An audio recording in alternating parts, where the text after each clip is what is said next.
तुहाडी गल मैं मान लैना। जिहड़ा परमेश्वर नूं असीं कहने अलिप्त, वो साबित करो अलिप्त किवें है? फिर तां अलिप्त रहा ना, अबे चुप आ गए जो तुहाडे अर्थ मान लैंदे आ। हुण उहनूं अलिप्त साबित करो। जिहड़ा एक है उदों अलिप्त है, जिन्ना चिर एक है अलिप्त है। लिप्त होना ने क्रैक होके, क्रैक तेड़ नूं कहंदे ने। प्रथमे बसिया सत का खेड़ा, उदों एक है। साबित सूरत है। जिन्ना चिर साबित सूरत है उन्ना चिर दस्तार सिरा भी है। दस्तार सिरे का मतलब है इहदे सिर ते किरपा रूपी हथ है। किहदा किरपा रूपी हथ है? एक दे उत्ते किरपा रूपी हथ किहदा है? संगत दा। इत्थे संगत बड़ी है।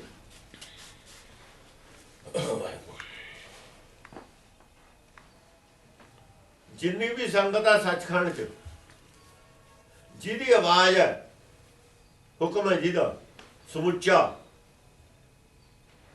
वो हुक्म रूपी हथ है। जिहड़ा हुक्म रूपी हथ है, दो रूप ने। काल कलम भी उही है, हुक्म हाथ भी उही है। चाहे उन्होंने काल कलम कह लो, चाहे हुक्म हाथ कह लो, क्योंकि वो भाणे च है ना एक है। जिन्ना चिर भाणे के बिना एक हो नहीं सकता। भाणे ते बिना एक हो रह ही नहीं सकता। मन जिन्ना चिर भाणा नहीं मनता, एक हो नहीं सकता। जे भाणे दे विच एक है, जे भाणे तो परे चला गया, तृतीय में कुछ पिया तो तेड़ा, तेड़ पै गए, दो हो गए। पहला तो सचखंड चो संगत चो मतभेद हो गया, संगत नाल डिफरेंस हो गए।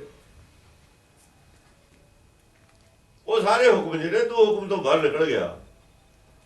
हुक्म तो बाहर निकलना, सलाह तो बाहर निकल जाना। मेरी सलाह कल्ले दी रहेगी, संगत की सलाह अड्ड है। वो तो है, वो संगत की सलाह तो जिउंदी त्यों जो पहला सी होवे। हुण एक आदमी की जिहड़ी सलाह भिन्न होगी, अलग होगी, तो उही कल्ला हो गए, दो हो गए। तो फिर एक हुक्म कीए मन भावदे हो गए, मेरा जिहड़ी सलाह वखरी होगी, वही हुक्म कीए मन भावदे उसनूं कहा है। वो हुक्म है ही दूआ जिहड़ा है पहला वाला। नवा हुक्म उपजिया मेरे अंदर, उस दा नास होना। जिहड़ा हुक्म जो उपजो इसे ने मिट, इसे ने मिट सुना। जो मन उपजिया उस ने मिट सुना। जिहड़ा उपजिया उन्होंने अवतार धारिया कहना, कहा होया बाणी च। अवतार नहीं बन सुने। असी अवतार नूं वड्डा मानदे, गुरबाणी वड्डा नहीं मानती अवतार। अवतार धारना सराप है। एक अवतार धारना, असी अवतार धारन अबदबदी मनते, बहुत बड़ा मानते। अवतार धारना तो सराप है। अवतार आए कहाँ तुम कीना, अवतार आया कहा तुम कीना। कहते की कर लिया था अवतार आके? फिर सचखंड तो आया भी झंडा चक के अपना बखरा कर की लिया था। राम का नाम ना कब लेना। जे राम का नाम भी ले लेंदा, फिर भी उस पोजीशन जाता जी छड्ड के आए। फिर किहड़ा बड़ा हो जाता? फिर किहड़ा बड़ा हो गया तू? बड़ा होने की जिदन इच्छा पैदा हुई सी ना, उदने नीचा हो गया सी। अपन को जो जाना ऊंचा सोई दुनिया सबसे नीचे ऊंचा मान लिया सी ना भी ये संगत की जिहड़ी राय है तो मेरी राय वधिया है, तां ही भिन्न हुई सी ना। जो मैं कहना वो ठीक है, तां नीचा हो गया।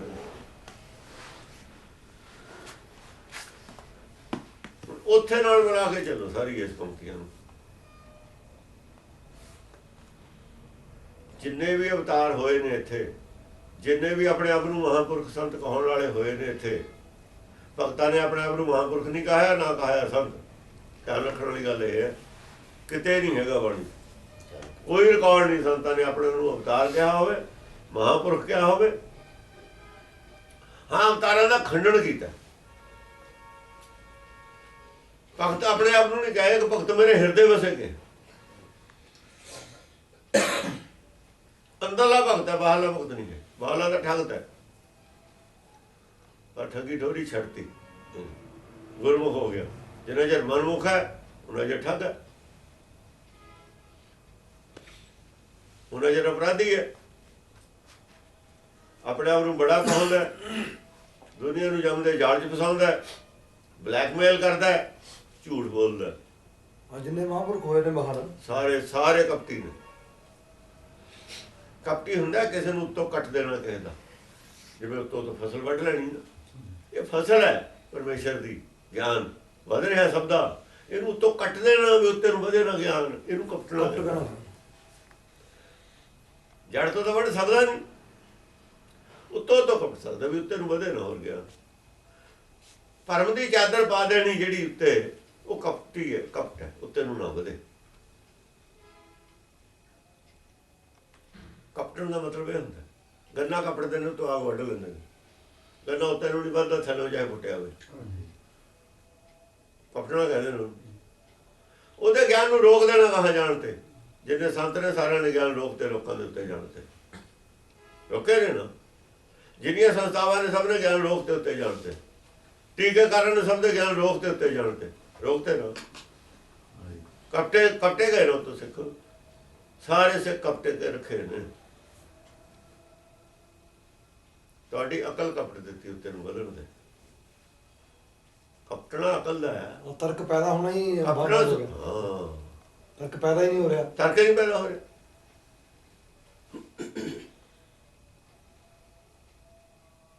ਕਪਟਿਆ ਗਿਆ, ਉੱਤੋਂ ਵੱਢਿਆ ਗਿਆ।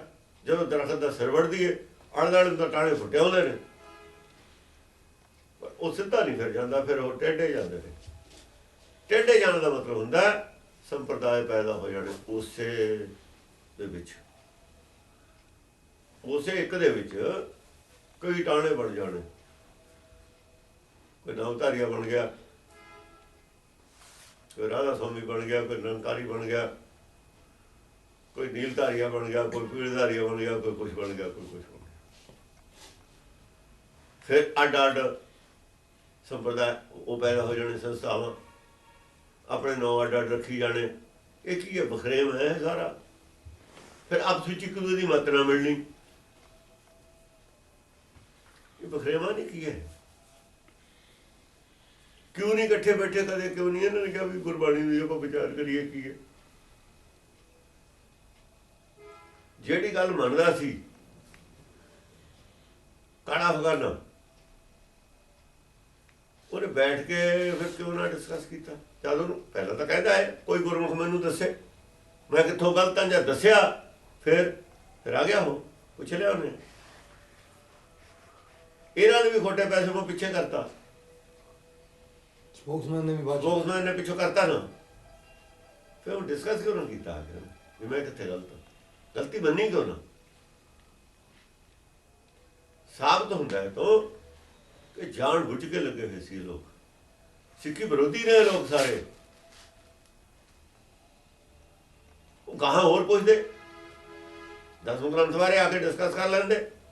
ਪਤਾ ਤਾਂ ਉਹਨੂੰ ਲੱਗ ਗਿਆ ਸੀ ਵੀ ਅਕਾਲ ਤਖਤ, ਚੱਲ ਉਹ ਤਾਂ ਨਹੀਂ ਮੰਨਦੇ ਅਕਾਲ ਤਖਤ ਵਾਲੇ, ਤਾਂ ਉਹਨੂੰ ਪਤਾ ਸਾਡੀ ਕੋਲ ਨਿਕਲ ਜੂਗੀ, ਸਾਨੂੰ ਪਤਾ ਨਹੀਂ ਗਿਆਨ ਦਾ, ਸਾਨੂੰ ਨਹੀਂ ਪਤਾ। ਇਹ ਤਾਂ ਕਰ ਸਕਦੀ ਸਾਈਡ ਤੋਂ ਡਿਸਕਸ, ਘੱਟ ਕੋਈ ਵੀ ਨਹੀਂ, ਸਾਰੇ ਕੋਈ ਨਹੀਂ। ਕਪਟੀ ਨੇ ਸਾਰੇ, ਨਾ ਆਪਣਾ ਗਿਆਨ ਵਧਾਉਣਾ ਚਾਹੀਦੇ ਨੇ, ਨਾ ਲੋਕਾਂ ਦੇ ਚਾਹੁੰਦੇ ਨੇ। ਲੜਾਈ ਸਿਰਫ ਕਾਹਦੀ ਹੈ? ਲੜਾਈ ਗੋਲਕ ਦੀ ਹੈ, ਕੁਛ ਨਹੀਂ ਲੜਾਈ ਇਹਨਾਂ ਦੀ। ਇਹਦੀ ਵੀ ਲੜਾਈ ਗੋਲਕ ਦੀ ਹੈ, ਉਹ ਤਾਂ ਗੋਲਕ ਤੇ ਕਬਜ਼ਾ ਹੈ, ਉਹ ਤਾਂ ਗੋਲ ਕਿਉਂ ਛੱਡਣ, ਜਾ ਕਬਜ਼ਾ ਉਹਨਾਂ ਦਾ ਹੈਗਾ। ਇਹਦੀ ਵੀ ਲੜਾਈ ਗੋਲਕ ਤੱਕ ਹੀ ਹੈ, ਪੈਸੇ ਤੇ ਨੇਗਾ ਕਾਲੇ ਪਦਮ ਨੇ ਨਾ। ਜੋਗਿੰਦਰ ਸਿੰਘ ਸਾਰੀ ਲੜਾਈ ਗੋਲਕ ਦੀ, ਹੋਰ ਕੁਛ ਵੀ ਲੜਾਈ ਨਹੀਂ ਉਹਦੀ। ਜੇ ਇਹਨੇ ਸਿੱਖੀ ਦਾ ਪ੍ਰਚਾਰ ਕਰਨਾ ਹੋਵੇ, ਉਹਨੂੰ ਕੋਈ ਅਖਬਾਰ ਚਲਾਉਣ ਦੀ ਲੋੜ ਨਹੀਂ ਹੈ। ਅਖਬਾਰ ਚਲਾਉਣਾ ਸਿਆਸੀ ਗੱਲ ਹੈ, ਉਹਨੂੰ ਕੀ ਲੋੜ ਹੈ ਅਖਬਾਰ ਚਲਾਉਣ ਦੀ? ਜੇ ਉਹਨੇ ਸਿੱਖੀ ਦੀ ਸੇਵਾ ਕਰਨੀ ਹੈ, ਅਖਬਾਰ ਦੀ ਕੀ ਲੋੜ ਹੈ ਚਲਾਉਣ ਦੀ? ਅਖਬਾਰ ਨਾਲ ਸਿੱਖੀ ਫੈਲਦੀ ਹੈ, ਕਦੇ ਫੈਲੀ ਅੱਜ ਤੱਕ? ਤਾਂ ਆਪਾਂ ਵਿਰੋਧੀ ਗੱਲਾਂ ਨੇ। ਕੱਲ੍ਹ ਇਤਿਹਾਸ ਲਿਖਦਾ ਉਹ ਵੀ 10ਵੇਂ ਪਾਤਸ਼ਾਹ ਨੂੰ ਨਬੀ ਗਨੀ ਖਾਂ ਪਠਾਨ ਵਰਦੀ ਪਾ ਕੇ ਕੱਢ ਕੇ ਲੈ ਕੇ ਗਏ ਨੇ ਕਿਲੇ ਚੋਂ, ਆ ਗੜੀ ਚੋਂ, ਚਮਕੌਰ ਸਾਹਿਬ ਤੋਂ। ਕੀ ਗਰਾਊਂਡ ਹੈ ਜੀ? ਕੀ ਗਰਾਊਂਡ ਹੈ? ਕਿੱਥੋਂ ਪਤਾ ਲੱਗਿਆ ਉਹਨੂੰ ਇਹ ਗੱਲ ਦਾ? ਕਾਇਰ ਸਾਬਤ ਕਰਦੇ ਨੇ ਦਸਮ ਪਾਤਸ਼ਾਹ ਨੂੰ, ਤਾੜੀ ਸਾਹਿਬ ਦੇ ਗੁਰਦੁਆਰੇ ਨੂੰ ਗਲਤ ਸਾਬਤ ਕਰਦੇ ਨੇ। ਧਰਮ ਸਭਾ ਨੂੰ ਉਹਦਾ ਜ਼ਿਕਰ ਨਹੀਂ ਹੈ ਨਾਲ। ਗੜੀ ਦੀ ਸੁਰੰਗ ਦੇ ਵਿੱਚ ਹੀ ਗਏ ਨੇ ਵੀ ਉਹਨੇ ਮੰਨਿਆ ਨਹੀਂ। ਕਿੱਥੋਂ ਉਹਨੂੰ ਪਤਾ ਲੱਗਿਆ ਇਹ ਗੱਲ? ਜਿੰਨਾ ਉਹ ਨੁਕਸਾਨ ਕਰ ਰਹੇ ਨੇ ਲੋਕ, ਜਾਣਬੁੱਝ ਕੇ ਕਰ ਰਹੇ ਨੇ ਨਾਲੇ ਨੁਕਸਾਨ। ਕਦੇ ਸੁਣੀਏ ਤੁਸੀਂ ਇਹ ਗੱਲ? ਗਨੀ ਖਾਨ ਨਬੀ ਖਾਨ ਫੌਜੀ ਵਰਦੀ ਪਾ ਕੇ ਉਹਦੀ ਮਲੇਰਕੋਟਲੇ ਦੀ ਉਹ ਕੱਢ ਕੇ ਲੈ ਗਏ। ਕਿਵੇਂ ਕੱਢਣ ਦੇ ਦਿੰਦੇ? ਕਿਵੇਂ ਕੱਢਣ ਦੇ ਦਿੰਦੇ ਹੋ? ਮਾਚੂਵਾੜੇ ਤੋਂ ਲਿਖਿਆ ਹੋਊਗਾ ਉੱਥੇ ਚਮਕੌਰ ਸਾਹਿਬ ਤੋਂ। ਚਮਕੌਰ ਸਾਹਿਬ ਗੜੀ ਚੋਂ ਗੜੀ ਚਮਕੌਰ ਸਾਹਿਬ ਆ ਤੇ ਮਾਚੂਵਾੜੇ ਫੌਜੀ ਵਰਦੀ ਪਾ ਕੇ ਉਹ ਜਾਲੀ ਆਪ ਫੌਜੀ ਵਰਦੀ ਪਾ ਕੇ। ਇਹ ਲੋਕ ਮਾਫ ਕਰਨ ਵਾਲੇ ਨੇ। ਕਿਸੇ ਵਿਰੋਧੀ ਨੇ ਜੇ ਕੋਈ ਗੱਲ ਲਿਖ ਦਿੱਤੀ ਹੋਵੇ ਭਲਾ ਆ ਦਸਮ ਪਾਤਸ਼ਾਹ ਖਾਤਾ ਲਿਖਿਆ ਹੈ ਅੱਤਵਾਦੀ, ਜਿਵੇਂ ਹੁਣ ਗੱਲ ਕਰਦੇ ਸੀ ਆਪਾਂ, ਤੇ ਉਹ ਗੱਲ ਨੂੰ ਅਸੀਂ ਹਾਈਲਾਈਟ ਕਰਾਂਗੇ ਨਾ ਵੀ ਅੱਤਵਾਦੀ ਸੀਗੇ ਉਹ। ਅਸੀਂ ਵੀ ਉਹਦੇ ਨਾਲ ਖੜੇ ਆ ਜਿਹੜੇ ਜਿਹਨੇ ਲਿਖੇ। ਬਹੁਤ ਕੁਝ ਗਲਤ ਲਿਖਿਆ ਹੈ, ਸਾਨੂੰ ਪਤਾ ਹੈ, ਵਿਰੋਧੀ ਧਿਰਾਂ ਦਾ ਲਿਖਾਇਆ ਹੋਇਆ। ਤਾਂ ਉਹ ਹੁਣ ਅਸੀਂ ਆਪ ਉਹਨੂੰ ਹਾਈਲਾਈਟ ਕਰੀਏ, ਫਿਰ ਅਸੀਂ ਕੌਣ ਹੋਏ? ਜੇ ਤੁਸੀਂ ਕਰਨਾ ਹੀ ਉਹਨੂੰ ਕਹੋ ਵੀ ਇਹ ਗੱਲ ਗਲਤ ਹੈ। ਜੇ ਤੁਸੀਂ ਦੇਣਾ ਇਹ ਗੱਲਾਂ ਗਲਤ ਨੇ ਇਹ ਕਹੋ। ਤੁਸੀਂ ਤਾਂ ਵਿਰੋਧੀ ਧਿਰ ਖੜੇ ਹੋ।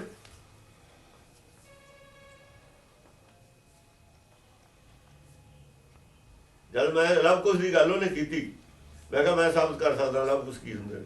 ਕਹਿੰਦਾ ਕੀ ਲੋੜ ਹੈ, ਤੁਸੀਂ ਮੁੱਕਰ ਜਾਓ ਇਹ ਤੋਂ ਦਸਮ ਗ੍ਰੰਥ। ਮੈਨੂੰ ਕਿਹਾ ਦਸਮ ਗ੍ਰੰਥ ਤੋਂ ਮੁੱਕਰ ਜਾਓ। ਅਸੀਂ ਕਹਿੰਦੇ ਮੁੱਕਰ ਜੀਏ ਦਸਮ ਗ੍ਰੰਥ ਤੋਂ ਮੁੱਕਰਨਾ ਠੀਕ ਆਪਣੇ ਪਾਸ। ਮੈਨੂੰ ਪੜਾਉਂਦਾ ਉਹ ਉਹਨੂੰ ਮੈਂ ਹਾਈ ਕੋਰਟ ਦਾ ਵਕੀਲ ਹਾਂ, ਤੇਰੇ ਵੇਲੇ 3600 ਵਕੀਲ ਤੁਰੇ ਫਿਰਦੇ ਨੇ, ਤੂੰ ਕੀ ਜਾਣੇ ਵਕਾਲਤ ਕੀ ਹੁੰਦੀ ਹੈ?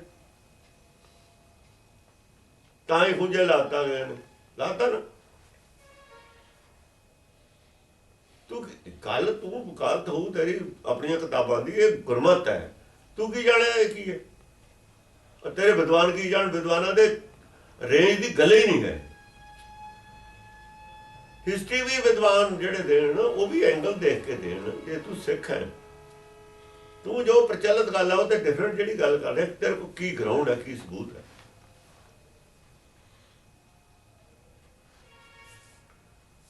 ਪਹਿਲਾਂ ਅਰਥ ਦੇਣ ਲੱਗਿਆ ਉਹ, ਜਾਂ ਲੋਕਾਂ ਨੇ ਕਿਹਾ ਵੀ ਤੂੰ ਰਹਿਣ ਦੇ, ਦੋ ਅਰਥ ਤਾਂ ਪਹਿਲਾਂ ਵਧੀਆ ਪਏ ਨੇ। ਹੁਣ ਅਰਥ ਛੱਡ ਕੇ ਗੁਰਮਤ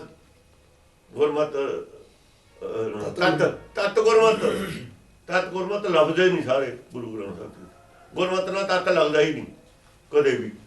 ਜਿਵੇਂ ਬ੍ਰਹਮ ਗਿਆਨੀ ਨਾਲ ਪੂਰਨ ਲਫ਼ਜ਼ ਨਹੀਂ ਲੱਗਦਾ, ਗੁਰਮਤ ਨਾਲ ਕਦੇ ਤਤ ਲੱਗੇ ਹੀ ਨਹੀਂ ਸਕਦਾ। ਗੁਰਮਤ ਆਪਣੇ ਆਪ ਜੀ ਤੱਤ ਹੈ, ਆਪਣੇ ਆਪ 'ਚ ਤਤ ਹੈ।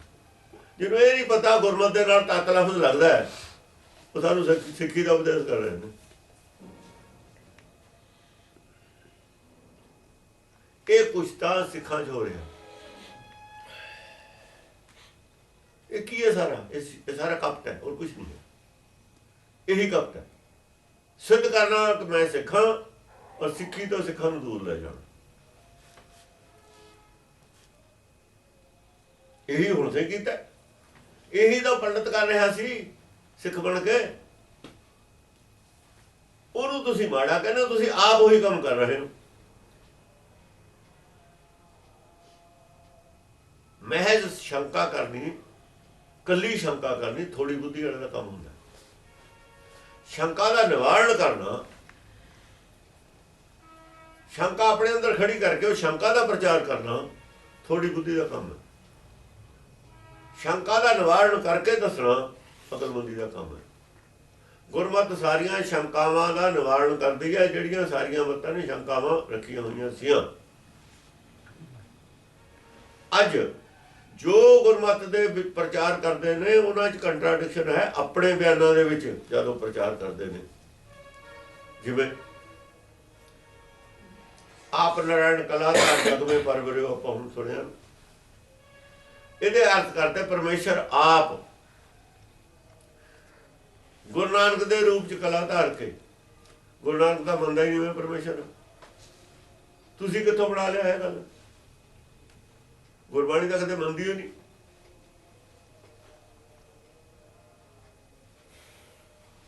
ਗੁਰੂ ਨਾਨਕ ਕਹਿੰਦਾ ਦਾਸ ਦਾਸ ਤੇਰੇ ਕੀ ਬੇਨਤੀ ਕਰ ਰਿਦ ਪ੍ਰਗਾਸ। ਕਿਹਨੂੰ ਕਹਿ ਰਿਹਾ ਕਰ ਰਿਦ ਪ੍ਰਗਾਸ?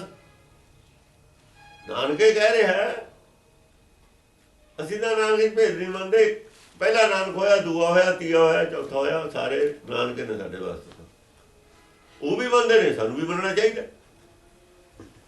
ਨਾਨਕ ਦਾ ਇਹ ਕਹਿ ਰਿਹਾ ਕਰ ਰਿਦ ਪ੍ਰਗਾਸ। ਕੌਣ ਕਰੇ ਉਹਦੇ ਰਿਦ ਪ੍ਰਗਾਸ? ਕਿਹਨੂੰ ਕਹਿ ਰਿਹਾ? ਸਾਰੇ ਕੋਲ ਤੇ ਪਾਣੀ ਫਿਰਦਾ। ਉਹ ਪਰਮੇਸ਼ਰ ਹੈ ਜਿਹਨੂੰ ਨਾਨਕ ਕਹਿ ਰਿਹਾ ਕਰ ਰਿਦ ਪ੍ਰਗਾਸ। ਉਸੇ ਨੂੰ ਕਹਿ ਰਿਹਾ ਮੈਂ ਤੇਰਾ ਦਾਸ ਹਾਂ, ਮੇਰੀ ਬੇਨਤੀ ਹੈ ਤੇਰੇ ਅੱਗੇ। ਤੇ ਤੁਸੀਂ ਪਰਮੇਸ਼ਰ ਨੂੰ ਕਹਿ ਰਹੇ ਹੋ ਨਾਨਕ ਦੇ ਰੂਪ ਚ ਉਹਨੇ ਜਨਮ ਲੈ ਲਿਆ। ਉਹ ਜਿਹੜਾ ਅਜੂਨੀ ਲਫ਼ਜ਼ ਹੈ ਉਹ ਫਿਰ ਕਿੱਥੇ ਰਹਿ ਗਿਆ? ਉਹ ਇੱਕ ਦੇ ਨਾਲ ਜਿਹੜਾ ਅਜੂਨੀ ਲੱਗਿਆ ਹੋਇਆ ਹੈ ਉਹ ਕਿੱਥੇ ਰਹਿ ਗਿਆ? ਕੀ ਵੈਲਿਊ ਰਹੀ ਉਸ ਗੱਲ ਦੀ? ਸੋ ਮੁਖ ਜੜੋ ਜੋ ਕਹੇ ਠਾਕੁਰ ਜੋ ਕਹੇ ਠਾਕਰ ਜੋ ਨਹੀਂ। ਉਹ ਕਿਉਂ ਕਿਹਾ ਸੀ ਇਹ? ਉਹ ਪੰਡਤ ਨੂੰ ਕਿਹਾ ਸੀ ਜਿਹੜੇ ਜੂਨੀ ਕਹਿੰਦੇ ਸੀ। ਤੁਸੀਂ ਉਹਨਾਂ ਦੇ ਨਾਲ ਖੜੇ ਹੋ ਹੁਣ ਉਸ ਪੰਡਤ ਨਾਲ। ਹਾਂ ਜਿਹੜੇ ਜੂਨੀ ਕਹਿਣ ਵਾਲੇ ਉਸ ਪੰਡਤ ਨਾਲ ਖੜੇ ਹੋ ਜਿਹਨੂੰ ਕਿਹਾ ਸੀ। ਸਾਰੇ ਟੀਕਾਕਾਰੇ ਮੰਨਦੇ ਨੇ, ਸਾਰੇ ਪ੍ਰਚਾਰਕੇ ਗੱਲ ਮੰਨਦੇ ਨੇ। ਹੁਣ ਅਸੀਂ ਕਿਵੇਂ ਮੰਨੀ ਉਹ ਗੱਲ? ਅਸੀਂ ਉਹਨਾਂ ਦੇ ਨਾਲ ਕਿਵੇਂ ਖੜੇ ਹੋ ਜਾਈਏ ਜਾ ਕੇ ਜਿਹੜੇ ਵਿਰੋਧੀ ਸੀ?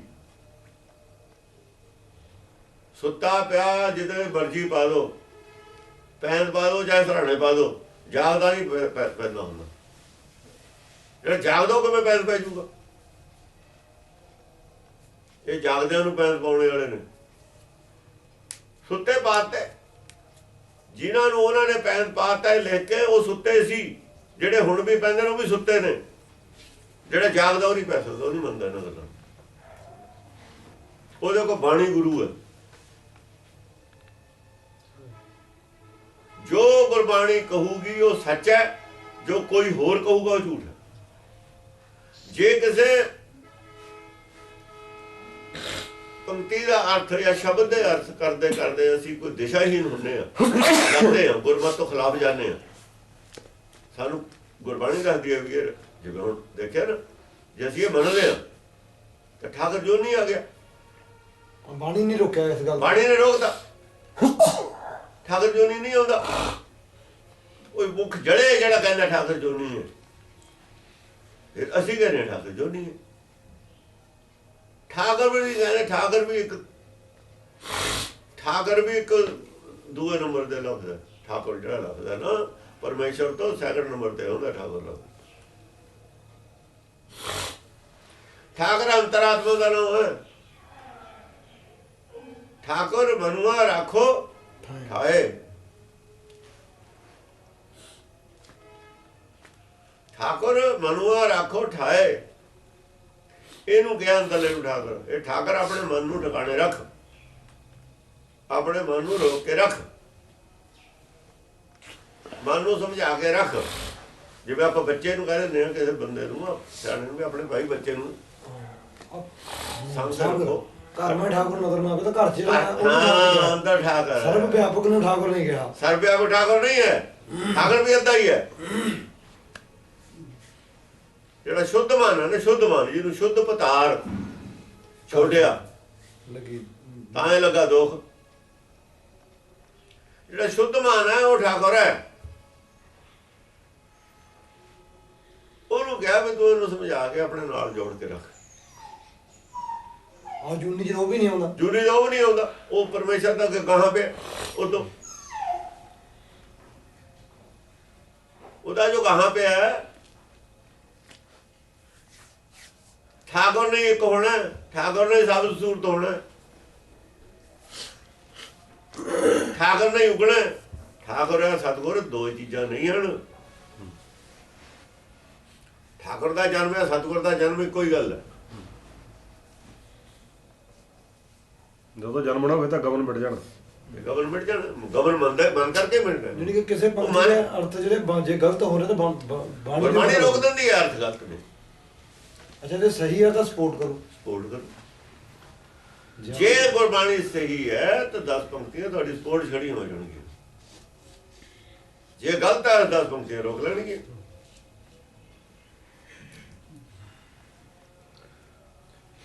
ਉਹਨੇ ਅੰਮ੍ਰਿਤ ਦੀ ਇੱਕ ਵੀ ਪੰਕਤੀ ਕਿਉਂ ਨਾ ਦਿੱਤੀ?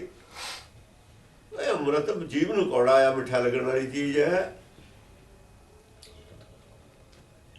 ਕਿਹੜੇ ਅੰਮ੍ਰਿਤ ਪਤਾਸਿਆਂ ਦਾ ਜਿਹੜਾ ਪਾਣੀ ਜਿਹਨੂੰ ਅਸੀਂ ਚਲੋ ਪੌੜ ਨੂੰ ਅੰਮ੍ਰਿਤ ਕਹਿਣ ਲੱਗ ਗਏ ਤਾਂ ਵੀ ਕੋਈ ਗੱਲ ਨਹੀਂ, ਅੰਮ੍ਰਿਤ ਕਹਿੰਦੇ ਹੀ ਆ ਖਾਣ ਵਾਲੀਆਂ ਚੀਜ਼ਾਂ ਨੂੰ। ਪਰ ਉਹ ਮਨ ਦੇ ਪੀਣ ਵਾਲੀ ਚੀਜ਼ ਆ, ਸਰੀਰ ਦੇ ਪੀਣ ਵਾਲੀ ਚੀਜ਼ ਨੂੰ ਤੁਸੀਂ ਇੱਕ ਲੈਵਲ ਤੇ ਕਿਵੇਂ ਲੈ ਆਉਂਦਾ? ਉਹ ਮਾਇਆ ਰੂਪ ਪਤਾਸੇ ਦਾ ਪਾਣੀ ਤਾਂ ਮਿੱਠਾ, ਮਨਮੁਖ ਔਰ ਗੁਰਮੁਖ ਨੂੰ ਦੋਹਾਂ ਨੂੰ ਮਿੱਠਾ ਹੀ ਲੱਗੂ। ਕਿਉਂਕਿ ਮਨਮੁਖ ਨੂੰ ਕੌੜਾ ਲੱਗ ਜੂਗਾ ਅੰਮ੍ਰਿਤ ਆਪਣਾ ਜਿਹੜਾ ਆਪਾਂ ਛਕਦੇ ਹਾਂ, ਜਾਂ ਤਾਂ ਮਨਮੁਖ ਨੂੰ ਕੌੜਾ ਲੱਗੇ। ਆਪਾਂ ਜਿਹੜੇ ਗੁਰਬਾਣੀ ਅੰਮ੍ਰਿਤ ਦੀ ਗੱਲ ਕਰਦੀ ਆ ਉਹ ਮਨਮੁਖ ਨੂੰ ਕੌੜਾ ਲੱਗਦਾ, ਉਹ ਸੱਚ ਹੈ, ਉਹ ਤਾਂ ਅੰਮ੍ਰਿਤ। ਆਪਾਂ ਕਹਿੰਦੇ ਸੱਚ ਕੌੜਾ ਲੱਗਦਾ, ਉਹ ਤਾਂ ਸੱਚ ਹੈ। ਆਪਾਂ ਕਹਿੰਦੇ ਸੱਚ ਕੌੜਾ ਲੱਗਦਾ ਹੈ, ਉਹ ਸੱਚ ਦਾ ਨਾਮ ਅੰਮ੍ਰਿਤ ਹੈ। ਸੱਚ ਕੌੜਾ ਲੱਗਦਾ, ਗੁਰਮੁਖਾਂ ਨੂੰ ਮਿੱਠਾ ਲੱਗਦਾ, ਨਹੀਂ ਕੌੜਾ ਲੱਗਦਾ। ਗੁਰਮੁਖਾਂ ਨੂੰ ਕੌੜਾ ਲੱਗਦਾ। 36 ਅੰਮ੍ਰਿਤ ਵੀ ਮੰਨੇ ਆ ਤਾਂ 36 ਦਾ ਬਾਣੀ ਚ ਨੇ ਨਾ, ਇਹ ਮਾਇਆ ਚ ਨੇ ਨਾ। ਜਾਮੇ ਅੰਮ੍ਰਿਤ ਲੋਣ ਵੀ ਮੰਨਿਆ ਜਾਂਦਾ। ਹਾਂ, ਅੰਮ੍ਰਿਤ ਲੋਣ ਵੀ ਹੈ, ਉਹਦੇ 36 ਅੰਮ੍ਰਿਤ ਨੇ।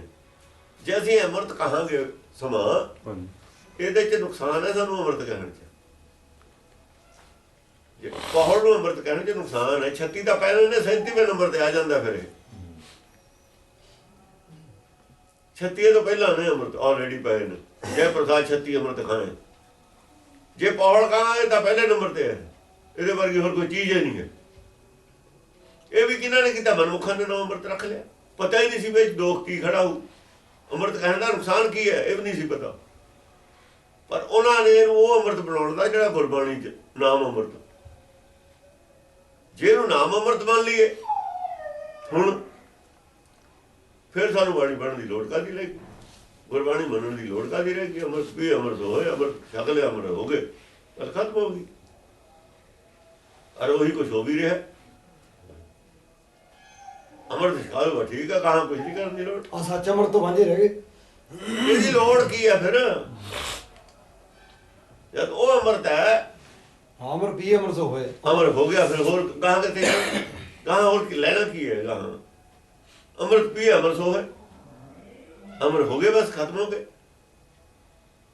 ਕਿਹਾ ਕਿ ਮੈਨੂੰ ਪਤਾ ਨਹੀਂ ਕਿਹਨੇ ਦੱਸਿਆ, ਸ਼ਾਇਦ ਜੋਸ਼ੀ ਨੇ, ਸ਼ਾਇਦ ਕੌਣ ਕਹਿ ਰਿਹਾ ਸੀ ਕਿ 10,000 ਸਾਲ ਅਮਰ ਜਿਹੜਾ ਛਕ ਲੈਂਦਾ ਉਹ 10,000 ਸਾਲ ਅਮਰ ਰਹਿੰਦਾ। ਲੈ ਲਓ ਅਮਰ ਛਕ।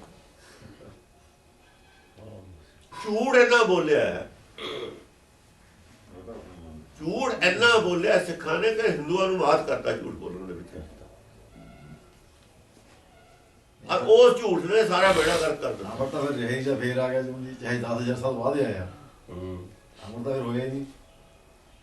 ਉਹ ਕਹ ਓਹੋ ਲਾਲਚ, ਇੰਨੀ ਬੁੱਧੀ ਕਿੱਥੇ ਹੁੰਦੀ ਹੈ? ਲੋਭੀ ਨੂੰ ਬੁੱਧੀ ਹੁੰਦੀ ਹੈ।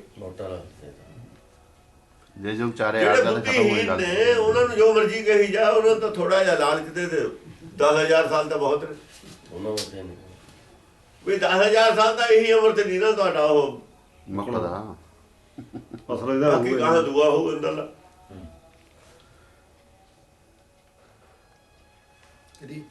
ਕਿਸੇ ਠਾਕੁਰ ਦਾ ਇੱਥੇ ਤਾਂ ਨਹੀਂ ਲੋਕੀ ਭੁਲੇਖਾ ਖਾਂਦੇ ਬਾਬਾ, ਜਿਸ ਤਰ੍ਹਾਂ ਘਰ ਮੇਂ ਠਾਕੁਰ ਨਜ਼ਰ ਨਾ ਆਵੇ, ਘਰ ਵੀ ਠਾਕੁਰ ਹੈ, ਠਾਕੁਰ ਘਰ ਵਿੱਚ ਹੈ, ਤੇ ਕਿਤੇ ਇੱਥੇ ਤਾਂ ਨਹੀਂ ਭੁਲੇਖਾ ਖਾਂਦਾ ਜਿਸ ਤਰ੍ਹਾਂ ਹੁਣ ਇਹ ਗੱਲ ਹੋ ਰਹੀ ਹੈ ਕਿ ਠਾਕੁਰ ਘਰ ਵਿੱਚ ਹੈ ਤੇ ਆਪ ਹੀ ਜੰਮਿਆ। ਠਾਕੁਰ ਦਾ ਭੁਲੇਖਾ ਲੱਗਦਾ ਨਾ। ਨਹੀਂ ਨਹੀਂ, ਅੰਤਰ ਦੇਵ ਨਾ ਜਾਣੇ ਅੰਧ। ਦੇਵ ਨੇ ਠਾਕੁਰ ਜਿਹੜਾ ਕਿਹਾ ਦੇਵ ਹੈ ਉਹ ਵੀ ਠਾਕੁਰ ਹੈ। ਠਾਕੁਰ ਵੀ ਕਹਿੰਦੇ ਨੂੰ, ਦੇਵ ਵੀ ਕਹਿੰਦੇ। ਦੇਵਾਲਿਆ ਆ ਠਾਕੁਰ ਦੁਆਰਾ ਇੱਕੋ ਹੀ ਗੱਲ। ਇਹਨਾਂ ਨੂੰ ਦੇਵਾਲਿਆ ਵੀ ਕਹਿੰਦੇ ਨੇ, ਜਿਹੜੇ ਬਣੇ ਨੇ ਇਹਨਾਂ ਦੇ ਮੰਦਰ ਦੇਵਤਾ ਹੁੰਦਾ ਵਿੱਚ, ਤੇ ਠਾਕੁਰ ਦੁਆਰਾ ਵੀ ਕਹਿੰਦੇ ਨੇ, ਇੱਕੋ ਹੀ ਗੱਲ। ਜਿਹੜਾ ਘਰ ਦੇ ਵਿੱਚ ਤੁਹਾਡੇ ਠਾਕੁਰ ਹੈ ਉਹ ਤਾਂ ਤੁਹਾਨੂੰ ਦੀਨਾ ਨਹੀਂ। ਅੰਤਰ ਦੇਵ ਨਾ ਜਾਣ, ਦੇਵਤਾ ਬਾਹਰ ਬਣਾਈ ਬੈਠਾ ਤੂੰ। ਦੇਵਤਾ ਤਾਂ ਤੈਨੂੰ ਮਨ ਮੰਦਰ ਔਰ ਉਹਦੇ ਵਿੱਚ ਦੇਵਤਾ ਅੰਦਰ ਦੇ ਕੇ ਭੇਜਿਆ। ਪੂਜਾ ਤਾਂ ਉਹਦੀ ਕਰਨੀ ਸੀ। ਜਪਣਾ ਤਾਂ ਉਹਨੂੰ ਸੀ, ਆਪੇ ਜਪੋ ਆਪਣਾ ਜਾਪ ਦਾ ਮਤਲਬ ਹੈ।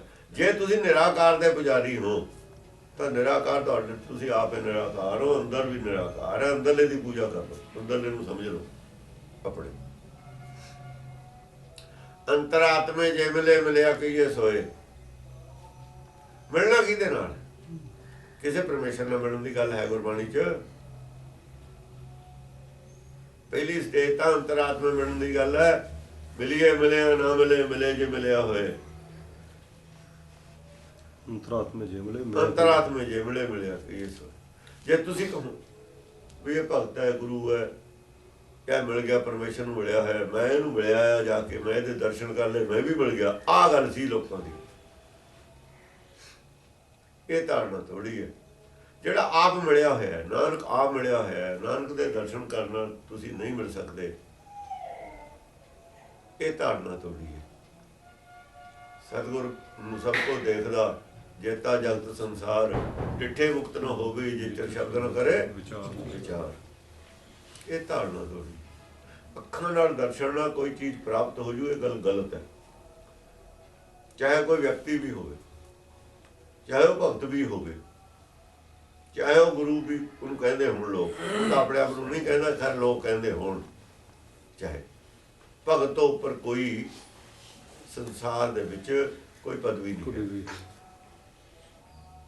ਪੰਡਤ ਸੂਰ ਛਤਰਪਤ ਰਾਜਾ, ਭਗਤ ਬਰਾਬਰ ਔਰ ਨੌਕਰ। ਤੇ ਭਗਤੇ ਕਿ ਹੈ ਸੂਰ ਛਤਰਪਤੀ ਰਾਜਾ, ਭਗਤ ਬਰਾਬਰ ਨਹੀਂ ਹੈ ਕੋਈ। ਤੇ ਗੁਰੂ ਦਾ ਫਿਰ ਤਾਂ ਕੋਈ ਹੋਇਆ ਹੀ ਨਾ, ਭਗਤ ਨੇ ਸਾਰੇ।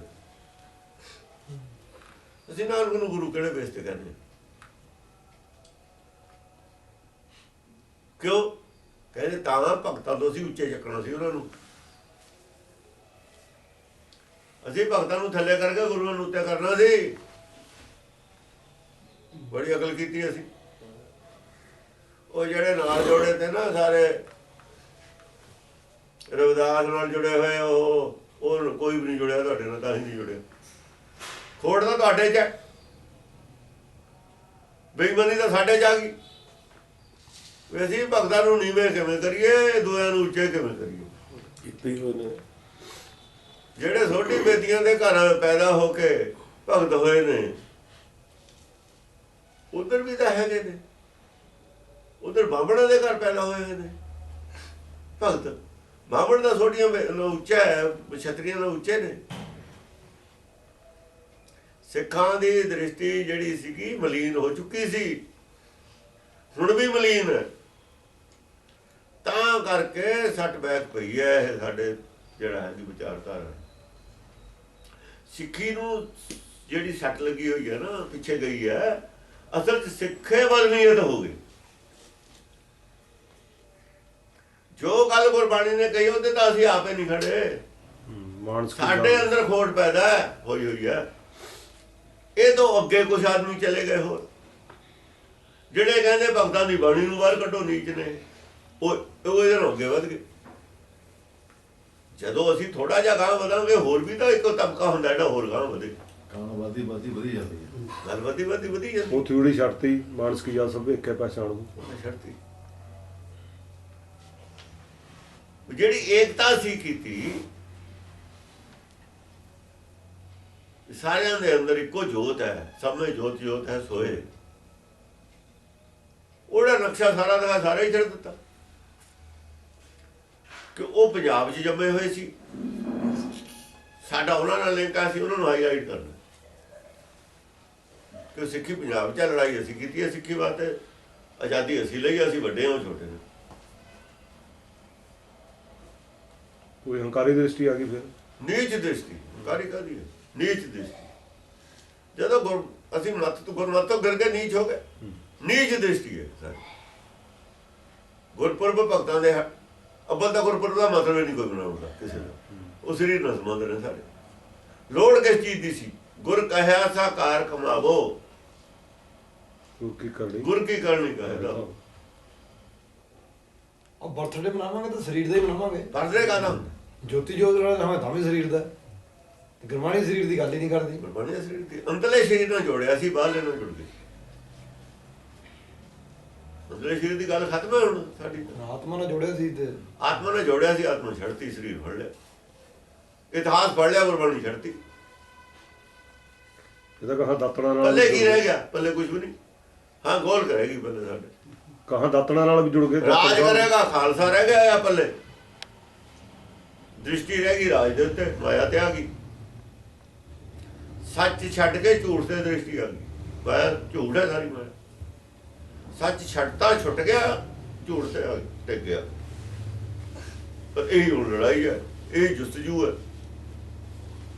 ਇਹੀ ਟਾਰਗੇਟ ਹੈ। ਉਹ ਟਾਰਗੇਟ ਹੈ ਕੋਈ ਨਹੀਂ, ਟਾਰਗੇਟ ਹੋਰ ਕੋਈ ਨਹੀਂ।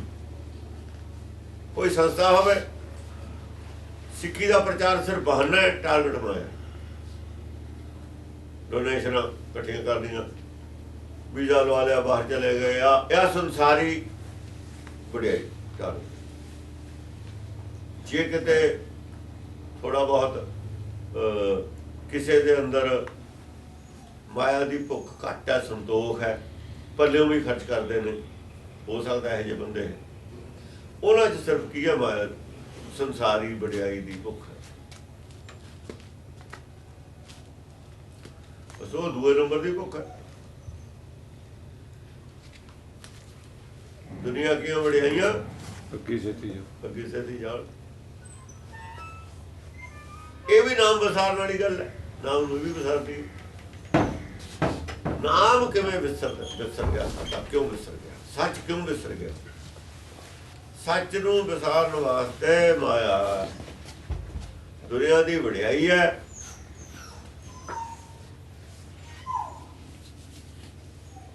ਚੌਧਰ ਹੈ। ਕਰੀਏ ਚੱਲ ਰਹੀ ਹੈ ਉਹ ਤਾਂ ਹਾਂ ਕਰ ਲਈ। ਸ਼ਲੋਕ ਮਹੱਲਾ ਤੀਜਾ। ਮਾਨਸ ਭਰਿਆ ਆਣਿਆ, ਮਾਨਸ ਭਰਿਆ ਆਏ, ਜਿਤ ਪੀਤੇ ਮਤ ਦੂਰ ਹੋਏ, ਬਰਲ ਪਵੇ ਵਿੱਚ ਆਏ। ਆਪਣਾ ਪਰਾਇਆ ਨਾ ਪਛਾਣੀ, ਖਸਮੋਂ ਧੱਕੇ ਖਾਏ। ਜਿਤ ਪੀਤੇ ਖਸਮ ਵਿਸਰੈ, ਦਰਗਹ ਮਿਲੇ ਸਜਾਏ। ਝੂਠਾ ਮਦ ਮੂਲ ਨਾ ਪੀਚਈ, ਜੇਕਾ ਪਾਰ ਵਸਾਏ। ਨਾਨਕ ਨਦਰੀ ਸੱਚ ਮਦ ਪਾਈਐ ਸਤਿਗੁਰ, ਨਾਨਕ ਨਦਰੀ ਸੱਚ ਮਦ ਪਾਈਐ, ਸਤਿਗੁਰ ਮਿਲੇ ਜਿਸ ਆਏ। ਸਦਾ ਸਾਹਿਬ ਕੇ ਰੰਗ ਰਹਿ, ਮਹਿਲੀ ਪਾਵੈ ਥਾਂ। ਹੁਣ ਮਦ ਲਫ਼ਜ਼ ਹੈ, ਮਦ ਦਾ ਅਰਥ ਹੁੰਦਾ ਸ਼ਰਾਬ, ਨਸ਼ਾ। ਹੁਣ ਇੱਥੇ ਮਦ ਦੋ ਪ੍ਰਕਾਰ ਦੀ ਹੈ। ਜਿੱਥੇ ਝੂਠਾ ਮਦ ਹੈ ਉੱਥੇ ਸੱਚਾ ਮਦ ਵੀ ਹੈ। ਸ਼ਰਾਬ ਤਾਂ ਸਾਨੂੰ ਦੋ ਪ੍ਰਕਾਰ ਦੀ ਨਹੀਂ ਮਿਲਦੀ ਸੰਸਾਰ 'ਚ। ਕਦੇ ਮਿਲਦੀ ਹੈ ਸੱਚਾ ਮਦ? ਸੱਚਾ ਮਤ ਝੂਠਾ ਮਤ ਤਾਂ ਮਿਲਦਾ ਨਹੀਂ। ਕਿਹੜੇ ਮਦ ਦੀ ਗੱਲ ਗੁਰਬਾਣੀ ਕਰਦੀ ਹੈ? ਤੁਸੀਂ ਕਿਹੜੇ ਮਦ ਨੂੰ ਲੈ ਲਿਆ?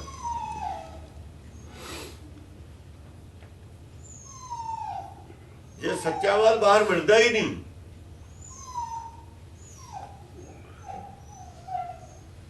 ਦੋ ਪ੍ਰਕਾਰ ਦੀ ਇੱਥੇ ਤਾਂ। ਇਸ ਮਦ ਦਾ ਅਰਥ ਅੰਦਰਲੇ ਸਰੀਰ ਨਾਲ ਹੈ, ਬਾਹਰਲੇ ਸਰੀਰ ਨਾਲ ਕੋਈ ਸੰਬੰਧ ਹੀ ਨਹੀਂ। ਸੱਚ ਖਾਣਾ, ਸੱਚ ਪਹਿਨਣਾ। ਸੱਚ ਖਾਣਾ ਦਿਖਾਓ ਬਾਹਰ ਕਿੱਥੇ? ਸੱਚ ਪਹਿਨਣਾ ਦਿਖਾਓ ਬਾਹਰ। ਮਾਇਆ ਖਾ ਰਹੀ ਹੈ। ਸਾਰਾ ਕੁਛ ਬਾਹਰ ਜੋੜਤਾ।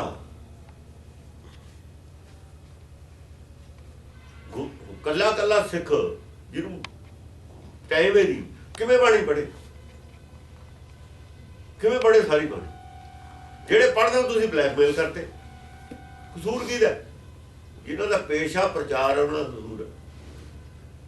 ਦੂਏ ਦੇ ਵਿਚਾਰੇ ਕੋਲ ਟਾਈਮ ਹੀ ਨਹੀਂ ਹੈ ਪੜ੍ਹਨ ਦਾ। ਜਿਵੇਂ ਤੁਸੀਂ ਕਹੇ ਤਾਂ ਮੰਨੀ ਜਾਂਦੇ ਨੇ, ਸੁਣੀ ਜਾਂਦੇ ਨੇ। ਪੇਸ਼ੇਵਾਰ ਜਿਹੜੇ ਪ੍ਰਚਾਰਕ ਨੇ ਉਹਨਾਂ ਦਾ ਕਸੂਰ ਹੈ। ਚਾਹੇ ਉਹ ਧਰਮ ਪ੍ਰਚਾਰ ਕਮੇਟੀ ਦੇ ਹੋਣ, ਚਾਹੇ ਉਹ ਡੇਰਿਆਂ ਤੇ ਬੈਠੇ ਸੰਤ ਹੋਣ, ਚਾਹੇ ਹੋਰ ਸੰਤਾਂ ਹੋਣ। ਪੇਸ਼ੇਵਾਰਾਂ ਨੇ ਕਿਉਂ ਨਹੀਂ ਇਹ ਗੱਲਾਂ ਦੇਖੀਆਂ? ਇਹ ਕੀ ਕਰਦੇ ਰਹੇ? ਸਿਰਫ ਡੋਨੇਸ਼ਨ ਹੀ ਇਕੱਠੇ ਕਰਦੇ ਨੇ। ਧਿਆਨ ਕਿੱਧਰ ਹੈ? ਡੋਨੇਸ਼ਨਾਂ ਵਾਲਾ ਹੋਰ ਕਿਤੇ ਨਹੀਂ। ਜਾਂ ਫਿਰ ਆਪਣੇ ਨਾਲ ਬੰਦੇ ਜੋੜਨ ਦਾ ਧਿਆਨ।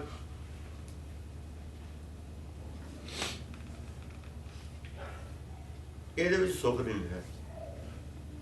ਬਹੁਤੇ ਮੀਤ ਬਣਾਉਣ 'ਚ ਸੁੱਖ ਨਹੀਂ ਹੈ। ਕਬੀਰ ਨੇ ਕਿਹਾ ਸੀ ਬਹੁਤੇ ਬੰਦੇ ਆਪਣੇ ਨਾਲ ਜੋੜਨਾ ਸੁੱਖ ਨਹੀਂ। ਉਹ ਸਰਸੇ ਵਾਲੇ ਨੂੰ ਪੁੱਛ ਲਓ ਸੁੱਖ ਹੈ? ਪੁੱਛ ਲਓ ਜਾ ਕੇ। ਪਹਿਲਾਂ ਉਹ ਢੱਕੀ ਵਾਲੇ ਨੂੰ ਪੁੱਛ ਲਓ ਸੁੱਖ ਹੈ? ਰੋਜ਼ ਬੰਦੇ ਜੋੜਨ ਦੇ ਹੀ ਰਹਿੰਦਾ ਸੀ, ਹੋਰ ਕੀ ਕਰਦਾ ਸੀ? ਬਹੁਤ ਸਾਰੀਆਂ ਮਿਸਾਲਾਂ ਮਿਲ ਜਾਣਗੀਆਂ, ਇਹਦੇ ਵਿੱਚ ਸੁੱਖ ਨਹੀਂ ਹੈ। ਬਾਕੀ ਆਸਾਰਾਮ ਨੂੰ ਪੁੱਛ ਲਓ ਜਾ ਕੇ ਸੁੱਖ ਹੈ? ਜਿਨ੍ਹਾਂ ਤੇ ਜੋ ਘਟਨਾ ਨਹੀਂ ਵਰਤੀ ਉਹਨਾਂ ਦੇ ਕੋਲ ਬੈਠ ਕੇ ਦੇਖ ਲਓ, ਉਹਨਾਂ ਦੇ ਅੰਦਰ ਸੁੱਖ ਵੀ ਹੈ। ਸੰਗਤ ਕਰਕੇ ਦੇਖ ਲਓ, ਸੁੱਖ ਨਹੀਂ ਹੈ ਇਹਦੇ ਵਿੱਚ।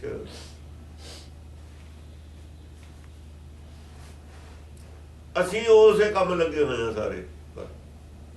ਸਿੱਖ ਸਾਖਾ ਬਹੁਤੇ ਕੀ ਹੈ। ਹਾਂ, ਸਿੱਖ ਸਾਖਾ ਬਹੁਤੇ ਕੀ ਹੈ, ਕੈਸੋ ਕੀ ਉਹਨਾਂ ਮੀਤ ਚੱਲੇ ਤੇ ਯਾਰ ਮਿਲਣ ਕੋ ਵਿੱਚ ਢੜ ਕੇ ਚੀਤ। ਜਿਹੜੇ ਟਾਰਗੇਟ ਬਣਾ ਕੇ ਚੱਲੀ ਜਾਂਦੀਆਂ ਸੰਸਥਾਵਾਂ ਵਿੱਚ ਅਟਕੀਆਂ ਉੱਥੇ ਹੀ। ਕਿਉਂ? ਕਬੀਰ ਦੇ ਇਹਨਾਂ ਸ਼ਲੋਕਾਂ ਤੋਂ ਅਸੀਂ ਸਿੱਖਿਆ ਨਹੀਂ ਲਈ। ਕੁਝ ਸੰਕੇਤ ਦਿੱਤੇ ਸੀ, ਰੱਤੀ ਦੀ ਟੋਕਰੀ ਸਿੱਟਦੇ ਸੀ ਜਾ ਕੇ ਸਾਰੇ। ਕਰਨਾ ਫਿਰ ਤੜਫਦੇ ਬਹੁਤ, ਸਿੱਖੀਆਂ ਹੀ ਨਹੀਂ, ਸਿੱਖੀਆਂ ਨਹੀਂ ਸੀ। ਦੂਜਿਆਂ ਨੂੰ ਕਹਿੰਦੇ ਨੇ ਸਿੱਖ ਬਣ, ਜੇ ਤੂੰ ਆਪ ਕਿਉਂ ਨਹੀਂ ਬਣਦਾ?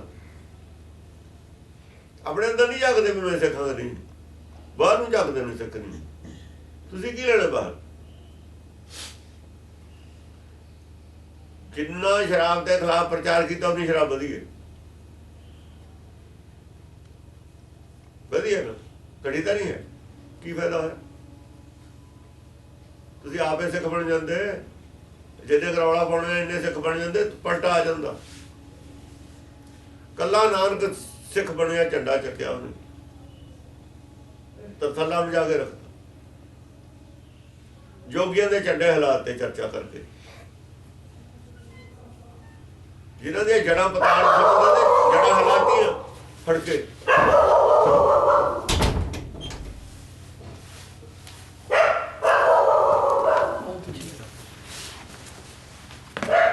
ਭਗਤਾਂ ਨੇ ਭਗਤ ਕਿੰਨੇ ਤੇ, ਕਿੰਨੇ ਕੁ ਭਗਤ ਤੇ ਫੌਜ ਸੀ ਕੋਈ? ਉਹਨਾਂ ਦੇ ਨਾਲ ਕੋਈ ਅਖਬਾਰ ਨਹੀਂ, ਕੋਈ ਰੇਡੀਓ ਨਹੀਂ, ਕੋਈ ਟੈਲੀਵਿਜ਼ਨ ਨਹੀਂ, ਕੋਈ ਜਾਣੇ ਆਉਣ ਦੇ ਸਾਧਨ ਨਹੀਂ, ਕੋਈ ਦਰਿਆਵਾਂ ਨੂੰ ਪੁੱਲ ਨਹੀਂ। ਅੱਜ ਵੀ ਉਹਨਾਂ ਦਾ ਨਾਂ ਸੁਣ ਕੇ ਨਾ ਜਿਹੜੇ ਐ ਦੂਏ ਨੇ ਕੰਬਦੇ ਨੇ। ਉਹਨਾਂ ਨੂੰ ਬੁਖਾਰ ਚੜ ਜਾਂਦਾ ਨਾਂ ਸੁਣ ਕੇ, ਕਾਸ਼ੀ ਵਾਲਿਆਂ ਨੂੰ। ਉਹ ਤਾਂ ਕਬੀਰ ਵਰਗਾ ਨਾ ਕੋਈ ਪੈਦਾ ਹੋ ਜਾਵੇ। ਗੁਰੂ ਨਾਨਕ ਦੇ ਪੈਦਾ ਹੋਏ ਤੇ ਤਾਂ ਹੀ ਕਹਿੰਦੇ ਸੀ ਨਾ ਹੋ। ਉਹ ਲਿਖਿਆ ਨਹੀਂ, ਖੁਰਾਸਾਨ ਖਸਮਾਨਾ ਕੀਆ, ਹਿੰਦੁਸਤਾਨ ਡਰਾਇਆ। ਉਹ ਕੀ ਹੈ?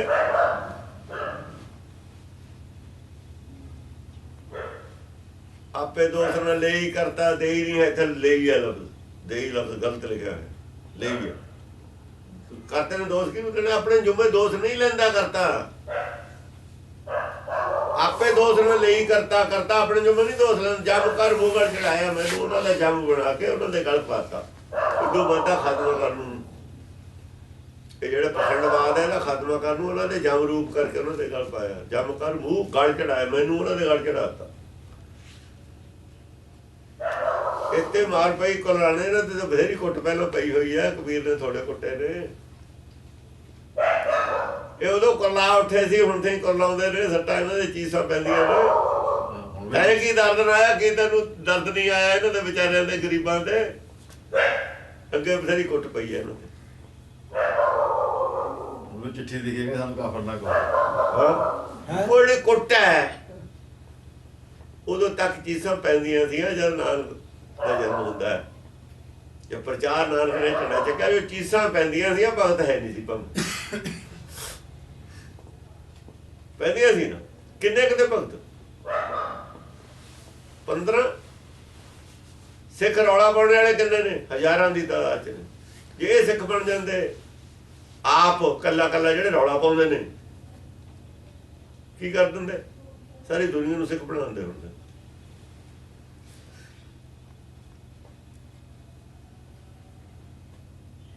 ਇਹ ਕੀ ਕਰਨ ਲੱਗੇ ਹੋਏ ਨੇ? ਇਹ ਗਲੇ ਹੋਏ ਆਂਡਿਆਂ ਦੇ ਉੱਤੇ ਬੈਠੇ ਨੇ ਵੀ ਇਹਨਾਂ ਚੋਂ ਬੱਚੇ ਕੱਢਾਂਗੇ।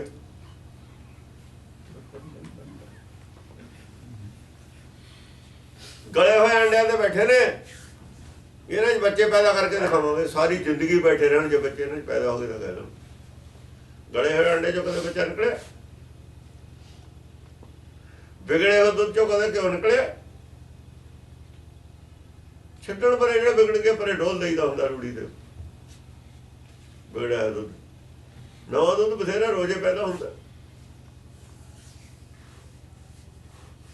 ਉਹਦਾ ਇਲਾਜ ਕਰਦੇ ਨੇ ਜਿਹਦਾ ਇਲਾਜ ਹੈ ਹੀ ਨਹੀਂ, ਹੋ ਹੀ ਨਹੀਂ ਸਕਦਾ। ਉਹਦਾ ਇਲਾਜ ਕਰਨ ਲੱਗੇ ਆਪਣਾ ਕਰ ਲਓ ਇਲਾਜ। ਤੁਸੀਂ ਆਪਣਾ ਕਰ ਲਓ ਜੇ ਐਡੇ ਹੀ ਤੋਂ ਤੁਹਾਨੂੰ ਜ਼ਿਆਦਾ ਚਾਅ ਹੈ। ਆਪ ਨਹੀਂ ਸਿੱਖ ਬਣਦੇ। ਅਸਲ ਸਿੱਖ ਇਹਨਾਂ ਨੇ ਆਪ ਨਹੀਂ ਬਣਨਾ ਹੈ। ਆਪ ਬਣਨ ਦਾ ਇਰਾਦਾ ਕੋਈ ਨਹੀਂ ਹੈ। ਸਿੱਖ ਜਿਹਨੇ ਆਪ ਸਿੱਖ ਬਣਨਾ ਉਹ ਰੌਲਾ ਨਹੀਂ ਪਾਉਂਦਾ। ਨਾਨਕ ਨੇ ਰੌਲਾ ਨਹੀਂ ਪਾਇਆ ਉਹਨਾਂ ਚਿਰ ਜਿੰਨਾ ਚਿਰ ਆਪ ਸਿੱਖ ਬਣ ਨਹੀਂ ਗਿਆ। ਭਗਤਾਂ ਨੇ ਰੌਲਾ ਨਹੀਂ ਪਾਇਆ ਉਹਨਾਂ ਚਿਰ ਜਿੰਨਾ ਚਿਰ ਆਪ ਸਿੱਖ ਬਣ ਨਹੀਂ ਗਏ। ਗੁਰੂ ਅਮਰਦਾਸ ਨੇ ਰੌਲਾ ਨਹੀਂ ਪਾਇਆ ਉਹਨਾਂ ਚਿਰ ਜਿੰਨਾ ਚਿਰ ਆਪ ਸਿੱਖ ਬਣ ਨਹੀਂ ਗਿਆ। ਗੁਰੂ ਅੰਗਦ ਦੇਵ ਨੇ ਕਿਸੇ ਕੋ ਬਿਆਨ ਨਹੀਂ ਕੀਤਾ ਜਿੰਨਾ ਪਤਾ ਤਾਂ ਉਦੋਂ ਲੱਗਿਆ ਜਦੋਂ ਗੁਰੂ ਨਾਨਕ ਕਹਿੰਦਾ ਵੀ ਇਹ ਹੁਣ ਗਾਂ ਮੇਰੇ ਤੇ ਬਾਅਦ ਪ੍ਰਚਾਰ ਕਰੂ। ਲੋਕਾਂ ਨੂੰ ਤਾਂ ਉਦੋਂ ਪਤਾ ਲੱਗਿਆ, ਉਹਨੇ ਤਾਂ ਦੱਸਿਆ ਹੀ ਨਹੀਂ ਕਿਸੇ ਨੂੰ। ਹੈਰਾਨ ਹੋ ਗਈ ਦੁਨੀਆ ਵੀ ਹੈ ਇਹ ਕੀ ਹੋ ਗਿਆ। ਉਹਨੂੰ ਪਤਾ ਸੀ, ਉਹਨੂੰ ਪਤਾ ਸੀ ਬ੍ਰਹਮ ਗਿਆਨੀ ਕੀ ਗੱਤ ਬ੍ਰਹਮ ਗਿਆਨੀ ਜਾਣਾ ਨਹੀਂ ਜਾਣੇ। ਉਹਨੇ ਤਾਂ ਜਾਣ ਲਈ ਸੀ ਉਹਦੀ ਗੱਤ ਵੀ ਲੈਣੇ ਦੇ ਅੰਦਰ ਕੀ ਹੈ। ਇਹ ਆ ਲੈਣੇ ਨੇ ਨਾਨਕ ਦਾ ਪਛਾਣਿਆ ਸੀ। ਦੋਹਾਂ ਨੇ ਇੱਕ ਦੂਏ ਨੂੰ ਪਛਾਣਿਆ ਸੀ। ਕਿਸੇ ਨੂੰ ਕੋਈ ਪਤਾ ਨਹੀਂ ਕੀ ਹੈ। ਘਰਦਿਆਂ ਨੂੰ ਨਹੀਂ ਪਤਾ ਲੱਗਿਆ ਨਾਨਕ ਕੀ ਬਰੂਦ ਹੈ। ਬਾਪ ਨੂੰ ਪਤਾ ਲੱਗ ਗਿਆ ਸੀ। ਫਿਰ ਸ੍ਰੀ ਚੰਦ ਨੂੰ ਪਤਾ ਲੱਗ ਗਿਆ ਸੀ। ਉਹਦਾ ਕਮਲਾ ਕਹਿੰਦੇ ਤੇ ਵੀ ਸਾਡਾ ਪਿਓ ਕਮਲਾ। ਗੁਰਿਆਈ ਭਾਲਦੇ ਰਹੇ ਨੇ ਸਾਰੀ ਜ਼ਿੰਦਗੀ। ਫਿਰ ਭਾਲਦਾ ਰਿਹਾ ਵੀ ਮੈਨੂੰ ਗੁਰਿਆਈ ਮਿਲਣੀ ਚਾਹੀਦੀ ਹੈ। ਕਿਵੇਂ ਮਿਲ ਜਾਂਦੀ ਜੇ ਪਛਾਣੀ ਨਹੀਂ ਚੀਜ਼ ਤਾਂ ਕਦਰ ਨਹੀਂ ਕੀਤੀ ਉਹਦੀ, ਤੈਨੂੰ ਕਿਵੇਂ ਮਿਲ ਜਾਂਦੀ? ਗੁਰਮਤ ਉਹਨੂੰ ਮਿਲੂਗੀ ਜਿਹਨੂੰ ਕਦਰ ਹੈ ਇਹਦੀ, ਕਦੇ ਨਹੀਂ ਮਿਲਣੀ ਕਿਸੇ ਨੂੰ। ਇਹ ਐਸੀ ਚੀਜ਼ ਹੈ, ਇਹਦੀ ਪੂਰੀ ਕਦਰ ਕਰੇ ਤੇ ਬਿਨਾਂ ਇਹ ਹਿਰਦੇ 'ਚ ਨਹੀਂ ਬੈਠਣੀ, ਨਹੀਂ ਸਮਾਉਣੀ, ਨਹੀਂ ਮਿਲਣੀ ਕਿਸੇ ਨੂੰ। ਗੁਰਮਤਿ ਦੀ ਸਾਡੇ ਕੋਲ ਕਦਰ ਨਹੀਂ ਕਹਿੰਦੇ ਅਸੀਂ, ਸਾਡੇ ਕੋਲ ਆ ਜਾਵੇ। ਇਹ ਨਹੀਂ ਆਉਣੀ, ਬਿਲਕੁਲ ਨਹੀਂ ਆਉਣੀ। ਭੁਲੇਖੇ 'ਚ ਨਾ ਰਹੇ ਕੋਈ। ਕਦਰ ਦੇ ਬਿਨਾਂ ਨਹੀਂ ਮਿਲਣੀ। ਸੱਚ ਦੀ ਕਦਰ ਨਾਲ ਸੱਚ ਪ੍ਰਗਟ ਹੁੰਦਾ ਅੰਦਰ। ਸੱਚ ਜਦ ਪ੍ਰਗਟ ਹੋਊਗਾ ਅੰਦਰ, ਜਿਹਦੀ ਆਪਾਂ ਇੱਜ਼ਤ ਨਾ ਕਰੀਏ, ਕਦਰ ਨਾ ਕਰੀਏ, ਆਪਣੇ ਘਰ ਕਿਵੇਂ ਆਜੂ ਬੜਾ ਆਦਮੀ ਹੋਵੇ। ਬੜਾ ਆਦਮੀ ਵੀ ਨਹੀਂ ਹੁੰਦਾ। ਜੇ ਕੋਈ ਬੜਾ ਆਦਮੀ ਆਪਣੇ ਸੰਸਾਰੀ ਵੀ ਹੈ, ਉਹ ਨਹੀਂ ਘਰ ਆਉਂਦਾ ਜਿਹਦੀ ਕਦਰ ਨਾ ਹੋਵੇ। ਜਿੱਥੇ ਆਜੂਗਾ ਉਹ ਕਦੇ ਨਹੀਂ। ਔਰ ਆਪਾਂ ਨੂੰ ਉਹਦੀ ਲੋੜ ਹੋਵੇ। ਥੋੜਾ ਜਿਹਾ ਮਨਮੋਹਨ ਸਿੰਘ ਨੂੰ ਕਹਿ ਦੇਵੇ ਵੀ ਇੱਥੇ ਆ ਜਾ, ਆਜੂਗਾ? ਕਹਿ ਦੂਗਾ ਟਾਈਮ ਨਹੀਂ ਮੇਰੇ ਕੋਲ। ਅਰੇ ਕਿਥੋਂ ਐਸਾ ਉਹ ਆਪ ਵੀ ਚਲਿਆ ਜਾਊ। ਉਹ ਸੋਚਦਾ ਉਹ ਵੀ ਮੈਨੂੰ ਕਹੇ ਤਾਂ ਮੈਂ ਜਾਵਾਂ ਭੱਜ ਕੇ ਜਿੱਥੇ ਉਹਨੂੰ ਲੋੜ ਹੈ।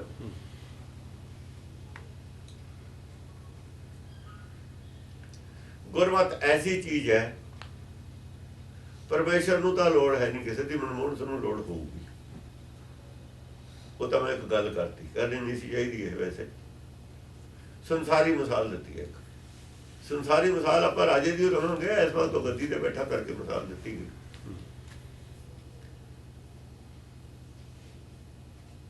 ਉਹਨੂੰ ਤਾਂ ਚੱਲ ਲੋੜ ਹੋਊ, ਕਿਸੇ ਦੀ ਮਦਦ ਦੀ ਲੋੜ ਹੋਊ, ਪਰ ਪਰਮੇਸ਼ਰ ਨੂੰ ਤਾਂ ਉਹਦੀ ਤਾਂ ਹਾਲਤ ਇਹੋ ਜਿਹੀ ਹੈ ਨਹੀਂ।